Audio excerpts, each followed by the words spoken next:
I thank you for the invitation to share my testimony. My goal is to inspire action to safeguard the lives of migrant children, including the staggering 85,000 that are missing. Today, children will work overnight shifts at slaughterhouses, factories, restaurants to pay their debts to smugglers and traffickers. Today, children will be sold for sex. Today, children will call a hotline to report they are being abused, neglected, and trafficked, and we don't know if they're going to get the help they need. For nearly a decade, unaccompanied children have been suffering in the shadows, and I have to confess, I knew nothing about their suffering until 2021, when I volunteered to help the Biden administration with the crisis at the southern border. As part of Operation Artemis, I was deployed to the Pomona Fairplex Emergency Intake Site in California to help HHS, Office of Refugee Resettlement, reunite children with sponsors in the United States. I thought I was going to help place children in loving homes. Instead, I discovered that children are being trafficked through a sophisticated network that begins with recruiting in home country, smuggling to the US border, and ends when ORR delivers a child to a sponsor. Some sponsors are criminals and traffickers and members of transnational criminal organizations. Some sponsors view children as commodities and assets to be used for earning income. This is why we are witnessing an explosion of labor trafficking. Now, whether it's intentional or not, it could be argued that the United States government has become the middleman in a large-scale, multi-billion-dollar child trafficking operation that is run by bad actors seeking to profit off of the lives of children. As for me, my interest is the safety of the children. I do not view this as a political issue. I view this as a humanitarian issue. I assure you, my motives are the highest and best. I want the children protected. So I want to tell you some of what I witnessed personally at the Pomona Fairplex. I saw vulnerable indigenous children from Guatemala who speak Mayan dialects and cannot speak Spanish. That means they cannot ask for help in English, they cannot ask for help in Spanish.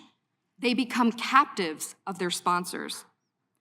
I have sat with case managers as they've cried to tell me the horror of what has happened to children as they make the journey to this country.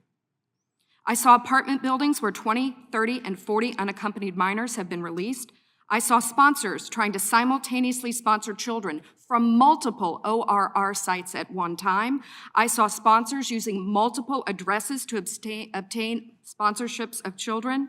And I saw numerous cases of children in debt bondage, and the child knew they had to stay with the sponsor until the debt was paid. Realizing that we were not offering the children the American dream, but instead putting them in modern-day slavery with wicked overlords, was a terrible revelation. A terrible revelation. These children are a captive victim population with no access to law enforcement or knowledge of their rights. They are extorted, abused, neglected, and that is why I blew the whistle in 2021. I witnessed firsthand the horrors of child trafficking and exploitation. My life will never be the same after what I saw, but I have hope because I'm counting on you.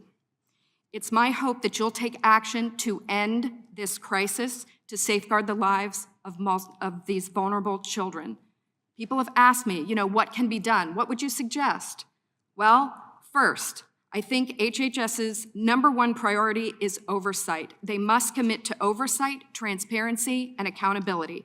If I could wave a magic wand, this, I believe, could be quickly solved by experts in the IG community. There is a Pandemic Analytics Center of Excellence, or the PACE, as we call it.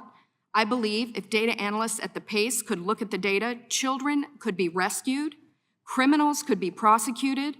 If the PACE had access to this data, it shows where the children are and who has them. I think also we need to change the culture of speed over safety. Speed is the wrong performance measure when dealing with children. We need to revamp the vetting process of sponsors and have case managers who have investigative backgrounds, data analytics backgrounds, some certified fraud examiners. And I think we need to reimagine a system where the sponsor is the accountable party. Sponsors should be required to report to ORR. And lastly, stop retaliating against whistleblowers.